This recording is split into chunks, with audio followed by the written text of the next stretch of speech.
ವಾಲ್ಮೀಕಿ ನಿಗಮ ಹಗರಣದ ಹಿನ್ನೆಲೆಯಲ್ಲಿ ಸಚಿವ ನಾಗೇಂದ್ರ ವಜಾಗೆ ಪಟ್ಟು 7ನೆಯ ದಿನವೂ ಕಲಾಪದಲ್ಲಿ ಬಿಜೆಪಿ ಜೆಡಿಎಸ್ ಪ್ರತಿಭಟನೆ ಮುಂದುವರೆದಿದೆ. ಸದನದ ಹೊರಗೂ ಹಾಗೂ ಒಳಗೂ ಬಿಜೆಪಿ ಜೆಡಿಎಸ್ನಿಂದ ಜಂಟಿ ಹೋರಾಟ. ವಿಧಾನಸಭೆ ಮತ್ತು ವಿಧಾನ ಪರಿಷತ್ನಲ್ಲಿ ಸಚಿವ ನಾಗೇಂದ್ರ ವಜಾಗೆ ಆಗ್ರಹ ಹೆಚ್ಚಾಗಿದೆ. ನಾಗೇಂದ್ರ ವಜಾಗೆ ಆಗ್ರಹಿಸಿ ಬಿಜೆಪಿ ಜೆಡಿಎಸ್ನಿಂದ ಅಹೋರಾತ್ರಿ ಧರಣಿ. ವಿಧಾನಸಭೆಯಲ್ಲಿ ಅಹೋರಾತ್ರಿ ಧರಣಿ ಅಂತ ಪ್ರತಿಪಕ್ಷ ನಾಯಕ ಆರ್ ಅಶೋಕ್ ಘೋಷಣೆ ಮಾಡಿದ್ದಾರೆ.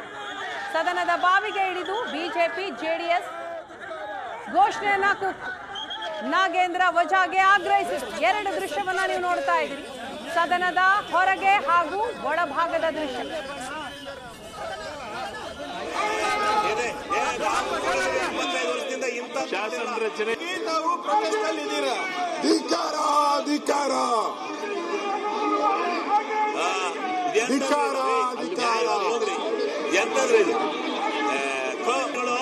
ಸಾವಿರಾರು ಜನ ಇದ್ದಾರೆ, ಅಪರಾಧಿಗಳಲ್ಲ.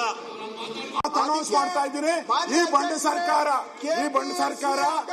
ಚರ್ಚೆ ಮಾಡಕ್ಕೆ ಅವಕಾಶ ಕೊಡದೇ ಇರೋದ್ರಿಂದ ನಾವು ಇವತ್ತು ಹಗಲು ರಾತ್ರಿ ಧರಣಿಯನ್ನ ಮಾಡ್ತೀರಿ. ಇವತ್ತು ಹಗಲು ರಾತ್ರಿ ಧರಣಿಯನ್ನ ಮಾಡ್ತೀರಿ. ನಾವು ಹಗಲು ರಾತ್ರಿ ಧರಣಿಯನ್ನ ಮಾಡಿ ಈ ಸರ್ಕಾರಕ್ಕೆ ಎಚ್ಚರಿಕೆಯನ್ನ ಕೊಡ್ತಾ ಇದ್ದೀನಿ. ಹಗಲು ರಾತ್ರಿ ಧರಣಿಯನ್ನ ಇವತ್ತು ಘೋಷಣೆ ಮಾಡ್ತಾ ಇದ್ದೀನಿ. ಯಾವುದೇ ಕಾರಣಕ್ಕೂ ನಾವು ಬಿಡಲ್ಲ. ನಾಗೇಂದ್ರ ರಾಜೀನಾಮೆ, ದಲಿತರ ಹಣ ವಾಪಸ್ ಬರಬೇಕು. ಅವರು ಅಧ್ಯಕ್ಷರೇ ನೋಡಿ, ಈ ತರ ಸದನ ನಡೆಯಕ್ಕೆ ಬಿಡದೆ ಇವರು ಅವನ್ನ ಉಳಿಸೋಕೋಸ್ಕರ 177 ಕೋಟಿನ ಹಂಚ್ಕೊಂಡಿದ್ದಾರೆ ಇವರೆಲ್ಲ ಕಾಂಗ್ರೆಸ್ ಅವರು. ಅದಕ್ಕೆ ಯಾರು ಬಿಡ್ತಾ ಇಲ್ಲ. ಹಂಚ್ಕೊಂಡಿಲ್ಲ ಅಂತ ಹೇಳಿದ್ರೆ ಯಾಕೆ ಮಾಡ್ತಾ ಇದ್ರು? ಹಂಚ್ಕೊಂಡಿದ್ದಾರೆ 177 ಕೋಟಿ ಹಂಚ್ಕೊಂಡಿದ್ದಾರೆ. ಹಂಚ್ಕೊಂಡು ಪೂರ್ತಿ ಭಾಗ ಮಾಡಿಕೊಡ್ಬೇಕು. ಭ್ರಷ್ಟ ಸಚಿವನನ್ನ ಕೈ ಬಿಡಬೇಕು ಅಂತ ಹೇಳಿದ್ರು ಕೂಡ ಇವತ್ತು ನಾಟಕ ಆಡಿಕೊಂಡು ಇವತ್ತು ನಾಗೇಂದ್ರ ಅವ್ರಿಗೆ ಮತ್ತೊಂದು ಇಲಾಖೆ ನಮ್ಮನ್ನ ಕೊಟ್ಟಿದ್ದಾರೆ. ಮಾತೆತ್ತಿದ್ರೆ ಕಾಂಗ್ರೆಸ್ನವರು ಬಾಬಾ ಸಾಹೇಬ್ ಅಂಬೇಡ್ಕರ್ ಹೆಸರನ್ನ ಹೇಳ್ತಾರೆ.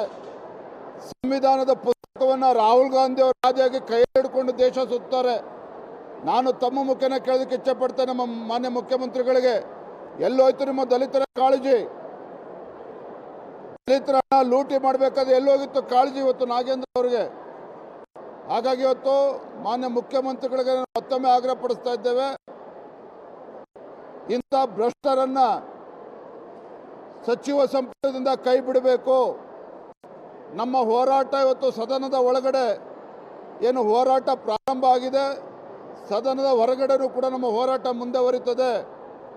ಇವತ್ತು ಈಗಾಗಲೇ ನಾವು ತೀರ್ಮಾನ ಮಾಡಿದ್ದೇವೆ, ಭ್ರಷ್ಟ ಸಚಿವ ನಾಗೇಂದ್ರನನ್ನ ಕೈ ಬಿಡಬೇಕು ಅಂತೇಳಿ ಅಹೋರಾತ್ರಿ ಧರಣಿಯನ್ನು ಕೂಡ ನಾವು ಈಗಾಗಲೇ ನಿರ್ಧಾರವನ್ನು ತಿಳಿಸಿದ್ದೇವೆ. ಆಗಲೇ ಎರಡನೇದು,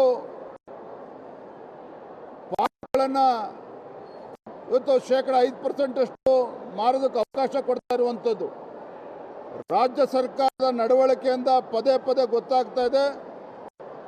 ಇದು ರಾಜ್ಯ ಸರ್ಕಾರ ಏನಿದೆ, ಇದು ರಿಯಲ್ ಎಸ್ಟೇಟ್ ಸರ್ಕಾರ.